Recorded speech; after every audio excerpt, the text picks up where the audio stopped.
My name is Maya. I am 27 years old, and last Tuesday my older brother humiliated me on a transatlantic flight by shoving me into seat 48B, the middle seat in the very last row, right next to the lavatory, because he said first class is for closers, and I was just a loser with a laptop. I was wearing the hoodie he hated. I had my headphones around my neck. But as I tried to step into the priority boarding lane with him and my parents, he blocked my path with his carry-on bag, checked his Rolex, and whispered, "Economy boarding is that way, Maya. Zone 5. We need the first-class cabin for people who actually contribute to society. You know, the executives, the winners. Don't take it personally, you're just low budget." He pointed to the long, winding line of tired passengers waiting to squeeze into coach. "Stay back there," he said, "and please, don't try to come up to the front to ask for snacks. My boss is on this flight. He's sitting in 1A. I don't need him seeing my unemployed sister begging for free champagne." David Sterling, the CEO of Apex Global, the man my brother had been trying to impress for 3 years. My brother thought I was just his failed blogger sister who spent too much time daydreaming in coffee shops. He didn't know that the hardcover book David Sterling was currently reading in seat 1A, the #1 New York Times bestseller that everyone in the airport lounge was talking about, was written by me. I am M.A. Stone, the queen of modern mystery thrillers.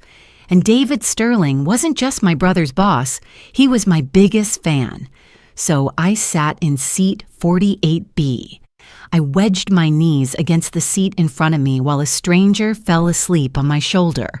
And 1 hour into the flight, the senior captain, the pilot flying the plane, walked out of the cockpit, marched through the first-class curtain, walked straight past my brother, and marched all the way to the back of the plane. "Excuse me, miss?" he asked, his voice cutting through the hum of the engines. If you've ever been treated like baggage by your own blood, listen closely. Because what happened next wasn't just an upgrade, it was a masterclass in justice. I grew up as the extra in the Ryan show. My brother Ryan was the main character. He was loud, ambitious, and obsessed with status. I was quiet. I observed. I plotted. My parents loved Ryan's hustle. They found my imagination wasteful. "Maya, why can't you be more realistic like your brother?" my father would grumble. "He knows how to sell. You just make things up." They didn't understand that while Ryan was selling products, I was selling worlds. I learned how to twist reality, how to build suspense, and how to write plot twists that made people gasp. By the time I was 26, Ryan was a regional director at Apex Global, clawing his way up by flashing his title at anyone who would look. I was working from my messy apartment, writing thrillers that were being optioned by Hollywood studios. I used a pen name, M.A. Stone. No one could know the quiet girl in the hoodie was the mastermind behind the gruesome twists. That suited me fine. I made 7 figures a year, and I could travel the world without paparazzi. To my family, though, I was a charity case. "So you're still writing those little internet stories?" Ryan would sneer at holiday dinners. "It's a novel, Ryan," I'd say. "Right, a novel. Code for unemployed. Don't worry, when I make partner, I'll see if we need a receptionist." He loved to make me feel invisible. It made him feel seen. The family trip to London was supposed to be his victory lap. He had treated us to the vacation, but really, it was because his boss, David Sterling, was on the same flight for a conference. Ryan treated the boarding process like a military operation. "This isn't just a flight, Maya," he told me at the gate. "It's a networking opportunity in the sky. David Sterling is in 1A, I'm in 2A. Everything has to be seamless." "I'm happy for you, Ryan," I said, Yeah, well, just try not to look like yourself, he said. I'm serious, no weird notebooks, no staring at people. Just put your headphones on and disappear. I can do that. Good, I got you a ticket. It's in the back, way back. When we boarded the plane, a massive Dreamliner with lie-flat beds in the front, I felt a spark of annoyance. I could have bought the entire first-class cabin if I wanted to, but I played the role. Ryan stopped me at the entrance to the plane. Ticket, he demanded. I handed him my boarding pass. Seat 48B. He smirked. Ouch, middle seat, near the toilet, rough. Ryan, really? You don't fit the aesthetic up here, Maya, he whispered, leaning in. This cabin is $10,000 a seat. It's for people who make deals. You're a hobbyist. Just go back there, eat your pretzels, and don't embarrass me. I saw David Sterling settling into seat 1A, opening a familiar black book with silver lettering. My book. I felt a smile tugging at the corner of my mouth. Fine, I said. I'll sit with the losers. Good girl, he patted my shoulder condescendingly. Oh, and if you see the flight attendants, don't ask for too much. They're busy serving us. I watched him settle into his pod, adjusting his suit jacket, ready to pounce on his boss. He had no idea that the gripping thriller David Sterling was reading contained a dedication on the first page. To the ones who underestimated me. I walked the long walk of shame to row 48. It was tight. It smelled like sanitizer and coffee. To my left was a teenager listening to loud music. To my right was a man eating a tuna sandwich. Hi, I said. Excuse me. I squeezed in. I opened my laptop. I started writing chapter 12 of my new book. I visualized the first-class cabin. Ryan was probably hovering over David Sterling right now, trying to make conversation about spreadsheets. I focused on my words. 1 hour later, the seatbelt sign turned off. The smell of warm cookies wafted from the front. We got a bag of pretzels. Suddenly, there was a commotion at the front of the economy cabin. A flight attendant was rushing down the aisle, followed by a tall man in a uniform with 4 gold stripes on his shoulder, the captain. People whispered, "Is something wrong? Is there an emergency?" The captain looked serious. He was holding a passenger manifest and a hardcover book. He walked past row 20, past row 30, past row 40. He stopped at row 48.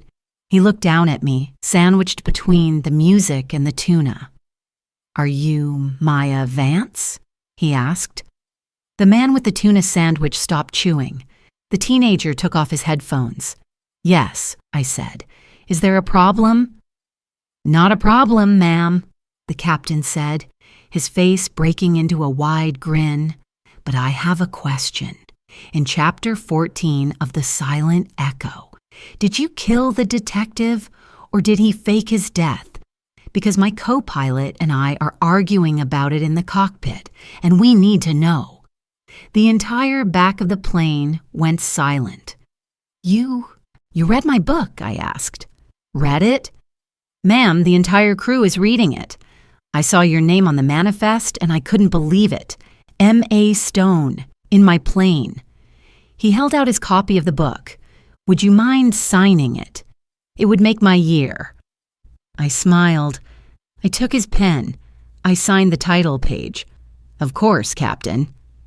"Thank you," he said. Then he frowned, looking at my cramped seat. "Wait a minute. Why is M.A. Stone sitting in 48B? "My brother booked the tickets," I said loudly. "He said I didn't fit the aesthetic of first class." The captain's eyes narrowed. "Your brother?"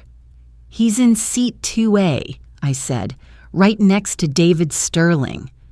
The captain stood up straight. "Follow me, Miss Stone. We can't have our favorite author sitting next to the lavatory." "Oh, I couldn't," I said, feigning modesty.